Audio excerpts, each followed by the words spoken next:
அதனால் ஒரே ஒரு உண்மையை சொல்லிவிட்டால் நமக்கும் பயமில்லை, நம் எதிராளிக்கும் நம் மீது நல்ல ஒரு அபிப்பிராயம் ஏற்பட்டுவிடும். நம் மதிப்பை அது உயர்த்திவிடும். உண்மையை மட்டுமே பேசி வரும்போது நம்முடைய தன்னம்பிக்கையும் அதிகரிக்கும்.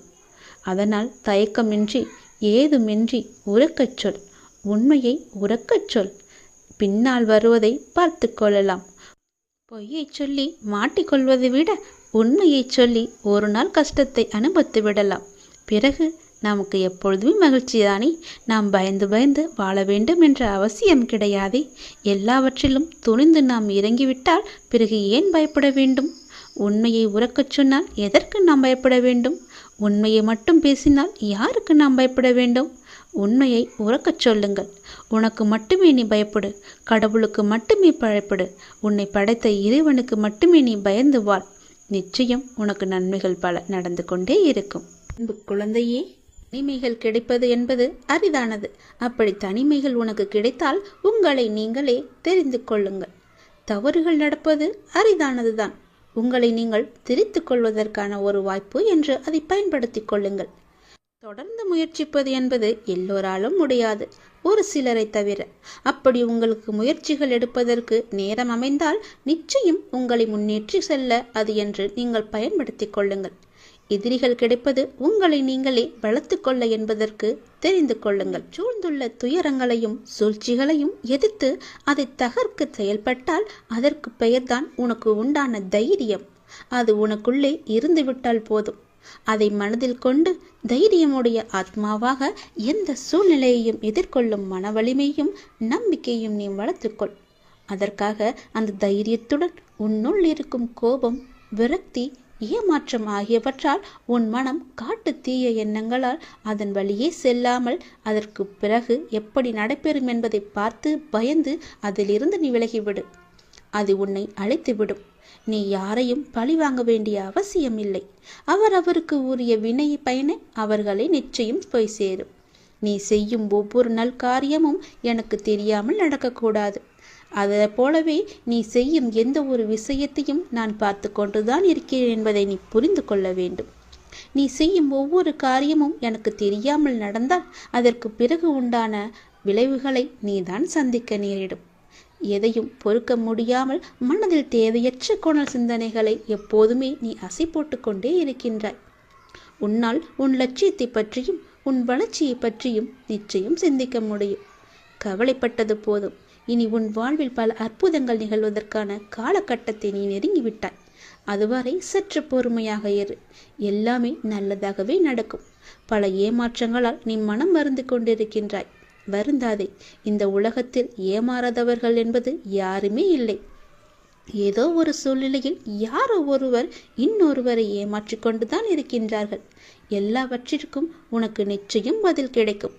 வரும் ஞாயிறன்று நீ கேட்ட கேள்விகளுக்கு எல்லாம் உனக்கு பதில் கிடைக்கப் போகின்றது. நேர்மையாகவும் உள்ளம் பூர்வமாகவும் இருக்கும் உன்னை ஏமாற்றியதற்கான அந்த தீவினை நிச்சயம் அவர்களை போய் சேரும். அதை பற்றியே உன் மனதில் நினைத்து கொண்டிருக்க வேண்டாம். உன்னுடைய வாழ்க்கையானது ஒளிமயமாக மாறும் நாள் வெகு தொலைவில் இல்லை. இது என் பிள்ளைக்கு நான் கொடுக்கும் மனமார்ந்த சத்தியம், மனமார்ந்த அன்பும் ஆசீர்வாதமும். அதனால் நீ பயப்படாதே. எங்கும் எதிலும் பொறுமையோடு இரு. உனக்கு அனைத்து நல்ல பண்புகளையும் நான் கொடுக்கின்றேன். உன்னுடைய கர்ம பலனை கழித்து வருவதால் உனக்கு எல்லாமே இப்போது தாமதமாகி கொண்டிருக்கிறது. நம்பிக்கையை மட்டும் கைவிட்டு விடாதே. என்னை நம்பு. யார் கைவிட்டாலும் நான் உன்னை கைவிட மாட்டேன். உன் அப்பா மீது உனக்கு நம்பிக்கை இருக்கிறது என்றால் நிச்சயம் உன்னுடைய வாழ்வில் பல நல்லதுகள் நடந்து கொண்டே இருக்கும். நீ எழுதி வைத்துக்கொள். இன்றே நீ எழுதி வைத்துக்கொள். வரும் ஞாயிறன்று உனக்கான பதில் நிச்சயம் கிடைக்கும். உன் கோரிக்கை நிறைவேற்றுவதற்கான முதல் படி இது. முருகனை கும்பிட்டும் துன்பங்கள் தொடர்கிறது என்று நீ கவலைப்படாதே. என்னுடைய கணக்கு வேறு. நான் வைத்திருக்கும் கணக்கு உனக்கானது. அப்பொழுது நீ யாரும் எட்ட முடியாத உச்ச நிலையை அடைவாய். இது சத்தியம், என் மீது சத்தியம். உனக்குள் நேர்மறை எண்ணங்கள் குறைந்து எதிர்மறை எண்ணங்கள் நிறைந்துள்ளதால் நீ முடிவு எடுக்க மற்றும் செயல்பட அச்சப்பட்டு கொண்டிருக்கின்றாய். நான் உனக்கு துணையாக இருக்கும் என்று எப்படி தைரியமாக முன்பு முன்னேறுவாயோ இப்போதும் அது போன்று நீ முன்னேறி செல்ல முயற்சி செய். பற்றிலிருந்து வெளிவந்து பற்றற்று நீ செயல்படு. அப்போது எது உனக்கு நன்மையோ அதை உனக்கு நான் கிடைக்கச் செய்கின்றேன். என் மீது உனக்கு நம்பிக்கை இருந்தால் நீ வாழ்வில் வரும் சிறு சிறு சறுக்களை கண்டு அச்சமின்றி உன்னுடைய லட்சியம் எதுவோ அதை நோக்கி நீ நடப்போட முயற்சி செய். நிச்சயம் நல்லது நடக்கும். என்னை எப்படியாவது இன்று வந்து தொட்டுவிடு. 10 மடங்கு அதிர்ஷ்டம் உன்னை தேடி வரப்போகிறது. தவற விட்டு விடாதே, பிறகு நீதான் வருத்தப்படுவாய். நான் சொல்வது புரிகிறதா? என்னை கும்பிட்டும் உனக்கு துன்பங்கள் தொடர்கிறது என்ற கவலை எல்லாம் இனி உனக்கு வேண்டாம். என்னுடைய கணக்கு வேறு. என் கணக்கு வைத்திருப்பவர் நான் அல்லவா? அப்பொழுது நீ யாரும் எட்ட முடியாத உச்ச நிலையை நிச்சயம் அடைவாய். உன்னுடைய கணக்கை நான் எழுதி வைத்து விட்டேன். நன்மைகள் அவ்வப்போது இடைவெளி விட்டு நடக்கும். உனக்கு சில நாட்கள் உனக்கு நன்மையாக இருக்கவில்லை என்றும் மனதில் பாரம் குறையவில்லை என்றும் என்னிடம் முறையிட்டாய் அல்லவா?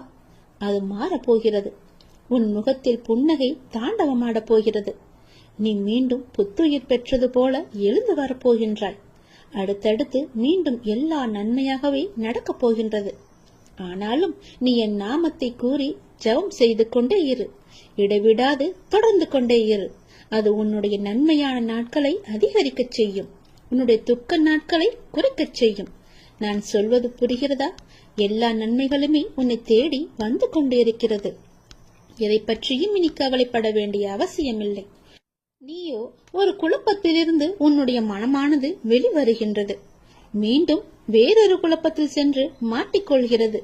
இது எதனால் என்று யோசித்து பார்த்தாயா? இது எல்லாமே நீதான் காரணம். வாழ்க்கையில் நிகழ்வுகள் தொடர் சங்கிலியாக நிகழ்ந்து கொண்டே இருக்கும். என்னை நம்பி இருக்கும் உன்னை ஒவ்வொரு பிரச்சனைகளிலிருந்தும் நான் அடுத்தடுத்து விடுவித்துக் கொண்டுதான் வருகின்றேன். ஆனால் நீதான் அதை உள்மனதாக ஏற்றுக்கொள்ள முடியாமல் தவித்துக் கொண்டிருக்கின்றாய். இன்னும் என் பிரச்சனை முடியவில்லை என்ற கோணத்திலேயே நீ என்னை பார்த்து கொண்டிருக்கின்றாய். உன் மனம் ஒன்றிலிருந்து மற்றொன்றை கண்டு குழம்பி தவித்து போகின்றது. இதுவும் சரியாகும். விரைவாகவே எல்லாமே சரியாகும். நான் உனக்கு துணை இருக்கிறேன். கவலைப்படாதே. எல்லாம் நல்லதாக நடக்க நான் உனக்கு ஆசிகள் வழங்குகின்றேன். இன்று என்னை எப்படியாவது வந்து பார்த்துவிடு அல்லது தொட்டுவிடு.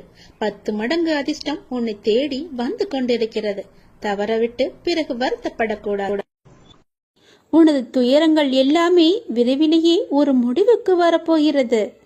தேவையில்லாமல் உன்னுடைய கண்களை நீ கலங்க வைக்காதே. மகிழ்ச்சியாக இரு. நான் இருக்கும்போது எதற்காகவும் நீ கலங்கக்கூடாது. என்னை மீறி எதுவும் நடக்கப் போவதும் இல்லை. உன்னை நான் தேர்ந்தெடுத்து நான் வசிக்கும் இடத்திற்கு வரவழைத்தேன். எப்படிப்பட்ட சூழ்நிலையில் நானும் இருப்பேன் உன்னுடன். கலங்காதே. இன்னும் 1 மணி நேரத்தில், நிச்சயமாக இன்னும் 1 மணி நேரத்தில் உனக்கான நல்ல செய்தி தேடி வரும். என்னை நம்பு. முழுவதுமாக நம்பு. என் வாக்கு என்றுமே பொய்யாகாது. எந்த சூழ்நிலையிலுமே நான் உன்னை பொய்யாக்க மாட்டேன். உன்னை கைவிடவும் மாட்டேன். நம்பிக்கையோடு இரு. உனக்கு என்ன வேண்டும், எது வேண்டும் என்று எனக்கு தெரியும். எல்லாமே என்னிடம் இருக்கிறது. உனக்கு வேண்டியதை நான் கொடுக்கப் போகிறேன். உனக்காகத்தான் நான் காத்து கொண்டிருக்கிறேன். எப்போது என்னை முழுவதுமாக நம்ப ஆரம்பிப்பாயோ அந்த நொடி முதலே உனக்கான நல்ல காலம் பொருந்துவிடும். கவலைப்படாதே.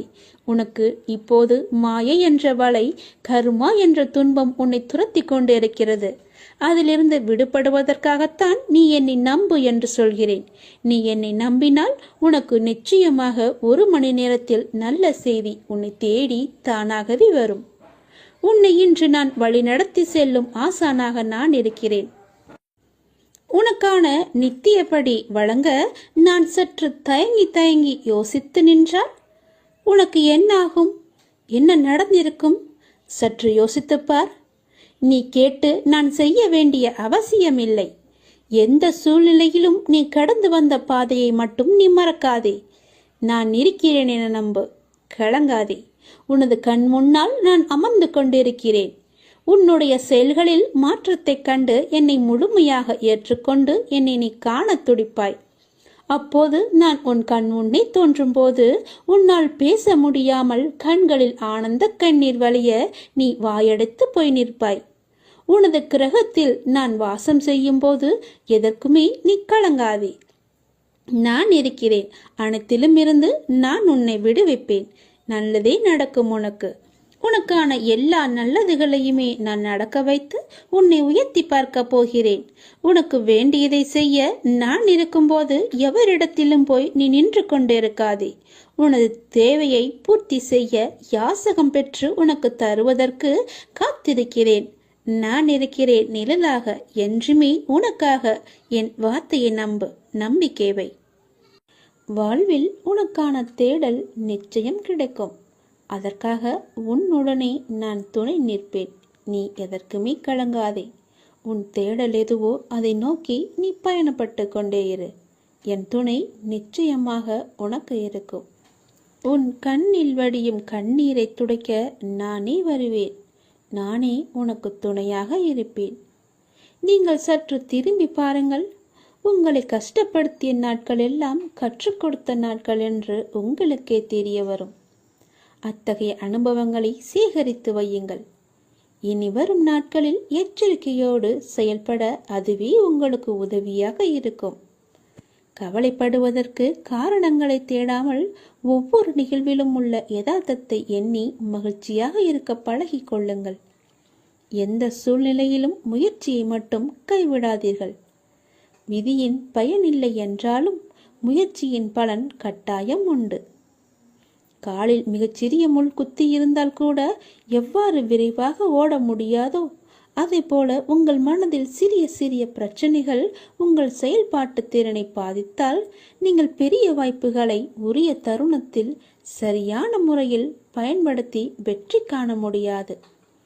எனவே சிறு பிரச்சனைகளுக்கு முக்கியத்துவம் தராமல் அப்பிரச்சனைகளுக்கு உடனுக்குடன் தீர்வு கண்டு நமது மனதை மிகவும் அமைதியான முறையில் வைத்துக்கொள்வது நமக்கு விரைவிலேயே வெற்றியை ஈட்டி தரும்.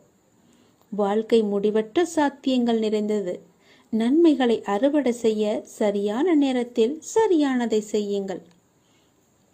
கடும் உழைப்பு என்பது ஒரு சந்தோஷம். அதை செய்து கொண்டே இருக்க வேண்டும். வெகு நிச்சயமாய் ஏதோ ஒரு கணத்தில் அந்த கிரீடத்தை தலையில் வைக்கும். அந்த கணம் யாருக்கும் கிரீடம் என்று தெரியாது. ஆனால் உழைப்பவர்களுக்கு கிரீடம் நிச்சயமாகவே உண்டு. ஒருபோதும் உழைப்பவர் தோற்று போக மாட்டார். உழைப்பவருக்கே உழைப்பின் அருமை தெரியும். ஆகவே உழைப்பதை ஒரு வைராக்கியமாக கொண்டு உழைத்து வெற்றி பெற்று நீங்கள் வாழுங்கள். இந்த அப்பாவின் துணை உங்களுக்கு எப்போதுமே இருக்கும். என் அனுக்கிரகத்தால் இந்த பிறவியில் என்னை நீ ஆராதித்து கொண்டிருக்கிறாய். அப்படி என்னை வணங்கும் அவகாசம் உனக்கு கிடைத்ததே ஒரு பெரிய யோகம். நீ இப்பிறவிக்கு சாட்சி. நான் உன் பூர்வ ஜென்மங்கள் அனைத்திற்குமே சாட்சியாக இருப்பேன். நீ எதை பற்றியுமே கவலைப்படாமல் உன்னுடைய இலக்கு எதுவோ அதை நோக்கி நீ பயணப்பட்டு கொண்டே இரு.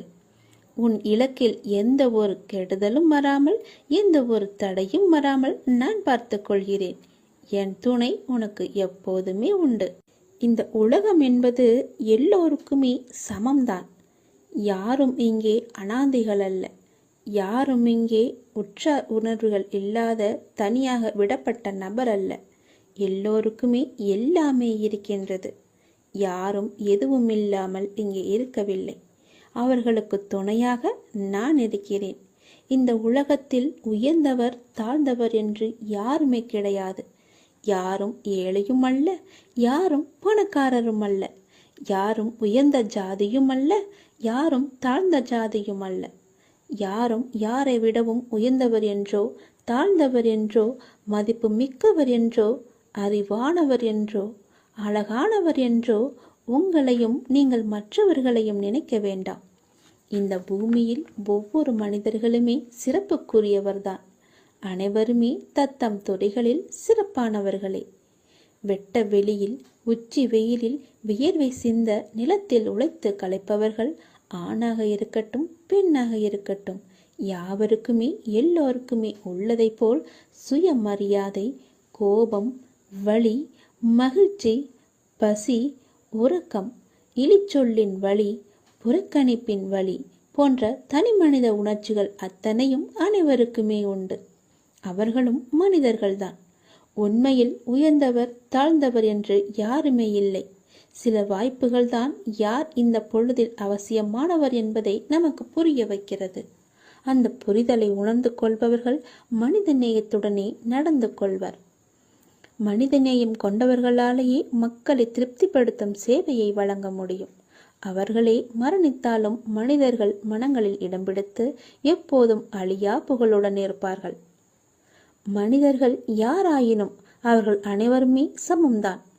உயர்ந்தவர் என்றோ தாழ்ந்தவர் என்றோ படித்தவர் என்றோ படிக்காதவர் என்றோ ஏழை என்றோ பணக்காரன் என்றோ கருப்பு என்றோ சிவப்பு என்றோ உயர்ந்த ஜாதி என்றோ தாழ்ந்த ஜாதி என்றோ எந்த இருமே கிடையாது. அப்படிப்பட்ட நிலை நிச்சயமாகவே மாற வேண்டும். சமத்துவம் என்ற நிலை நிலவ வேண்டும் என்றால் மக்கள் மனதில் மாற்றம் ஏற்பட வேண்டும். ஏற்பட்டே ஆக வேண்டும். எனக்கு எல்லோருமே சமம்தான். நான் யாரையும் ஏற்று இரக்கத்தோடு நான் பார்ப்பதே இல்லை. அது நம்மிடமிருந்தே தொடங்குவோம். இனி ஒரு உலகம் புதிதாக அமைப்போம். நிகரான மனிதர்களை மதிப்போம். நாமாக வாழ்வோம். முதலில் மனிதனாக வாழ்வோம். நான் யாரையும் ஏற்றம் இரக்கம் கொண்டு பார்க்காமல் அனைவரையும் சமமாகவே பார்க்கிறேன். எல்லோருமே என்னுடைய குழந்தைகள்தான். நீங்களும் அப்படியே பாருங்கள். எனக்காக கொஞ்சம் நேரம் ஒதுக்கி இதை கேள். உன்னை பற்றி நான் முழுமையாக சொல்கிறேன். உன்னுடைய மனநிலை எப்படி இப்போது இருக்கிறது என்று நான் சொல்கிறேன். முழுமையாக எனக்காக நேரம் ஒதுக்கி கவனமாக கேள். நீ எங்கிருந்தாலும் நான் உன்னுடன் இருப்பேன். உன்னுடன் மட்டும்தான் இருப்பேன். நீ இப்போது எந்த நிலையில் இருக்கிறாய் தெரியுமா? இன்ப நிலை நீங்கி துன்ப சுமையை நீ சுமந்து கொண்டிருக்கிறாயே. அனுபவிக்க இன்னும் என்ன இருக்கிறது என்ற அளவில் துன்பத்தின் எல்லை வரை சென்றுவிட்டு வெறுமையாய் நின்று என் சன்னதியில் எனது முகத்தை உற்று பார்த்து அழுது கொண்டிருக்கிறாய். உன்னை நான் கண்டு கொள்ளவில்லை என்று நினைத்தும் கொண்டிருக்கிறாய். உன்னை கரிசனத்தோடு நான் கவனித்துக் கொண்டுதான் இருக்கிறேன். ஒவ்வொரு முறையும் உன்னை தைரியப்படுத்திக் கொண்டுதான் வருகிறேன் என்பதை நீ நினைவுபடுத்திக்கொள். நான் உனக்கு ஒன்றும் செய்யவில்லை என்று மட்டும் நினைத்து விடாதே. உனக்கே தெரியாமல் நான் பல விதத்தில் உனக்கு உதவி கொண்டிருக்கிறேன். இன்னும் நீ கடந்து போக வேண்டிய தூரம் கொஞ்சம் மட்டும்தான் இருக்கிறது. அதுவரை எல்லையற்ற பொறுமையோடு நீ காத்திரு. உனக்கு மிகவும் பொறுமை தேவை.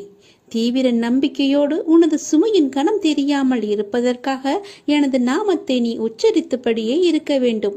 எனது சத்தத்தை உணர்வுள்ள நீ கவனித்துக்கொண்டு அதன்படி நடந்து கொள். அப்போது உனக்கு ஆறுதல் கிடைக்கும், மன நிம்மதி கிடைக்கும். நீ இப்போது கவலைப்பட்டு கொண்டிருக்கிறாயே, அந்த கவலை உனக்கே தெரியாமல் காணாமல் போய்விடும். இருந்த இடம் தெரியாமல் போய்விடும். நீ எதை பற்றியுமே மனதில் வைத்துக்கொண்டு சஞ்சலப்பட்டு கொண்டிருக்காதே. நான் உன் கூடவே இருக்கிறேன். எது வந்தாலும் நான் பார்த்து கொள்கிறேன். என்னுடைய அருள் நான் உனக்கு தருகிறேன். என் அருள் முழுவதையும் ஆசீர்வாதத்தையும் நான் உனக்கு தருகிறேன். நான் உனக்கு அருள் செய்ய காத்து கொண்டிருக்கிறேன். இப்படியெல்லாம் நான் செய்யும் போது நீ எதற்காக வீணாக கவலைப்பட்டு கொண்டு உன்னை நீயே வருத்தி கொண்டிருக்கிறாய்? வேண்டாம் தங்கமே. வீசும் காற்றுக்கு அளவுகோல் தெரியாது. பாய்ந்து சுழன்று வரும் அலையான நீருக்கு அளவு கிடையாது. சுடர் கொண்டு எரியும் நெருப்புக்கு அளவை எட்ட முடியாது. பரந்த ஆகாயத்திற்கு எல்லை என்ற அளவுகோல் இல்லை. நீளம் என்ற பரந்த பூமிக்கு ஆழங்களின் அளவுகோல் இல்லை. நீ போகும் தூரத்திற்கும் கடக்கும் பாதைக்கும் உன் அனுபவங்களுக்கும் அளவுகோல் உண்டா? இவற்றுக்கே இல்லை என்ற போது உன் வெற்றியை மட்டும் உனக்கு அளவுகோல் வைத்தால் நான் கொடுப்பேன். உனக்கான எல்லாமே தக்க சமயத்தில் கொடுத்து நான் உன்னை வாழ வைப்பேன். உன்னுடைய பாதைகள் எல்லாமே தெளிவாகும் காலம் வந்துவிட்டது. பணிகள் படர்ந்து இருள் சூழ்ந்த கஷ்டங்கள் எல்லாமே விலகி போகப் போகிறது. உன் மனம் நொந்து போன விஷயங்கள் எல்லாமே இப்போது உன் மனம் மகிழ்ச்சி அடையும் அளவிற்கு இனிமேல் ஒன்றின் பின் ஒன்றாக நிகழப் போகிறது. நிம்மதி என்ற மலர் உன் வீட்டில் பூக்கப் போகிறது. உன் மனதில் மலரப் போகிறது. இனிமேல் தென்றலாய் வசந்தமாய் நீ எப்போதும் வசந்த காற்றை சுவாசிக்கப் போகிறாய். நீ எதற்காகவுமே பயப்படாதே, கலங்காதே. உன்னில் வெற்றி என்ற தீபத்தை நான் ஏற்றி காமிக்கிறேன். அகிலத்தின் ரூபமாய் நான் எப்போதுமே உனக்கு துணையாக இருப்பேன். இது நிச்சயமாகவே நடக்கும். எதை பற்றியுமே கவலைப்படாதே. இன்றைய இப்போதைய சூழ்நிலையை வைத்து எதிர்காலத்தை நீ தீர்மானித்து விடாதே. எல்லாவற்றையுமே நானே பார்த்துக் கொள்கிறேன். உன் அப்பா நான் இருக்கும்போது எதற்குமே நீ கவலைப்படாதே.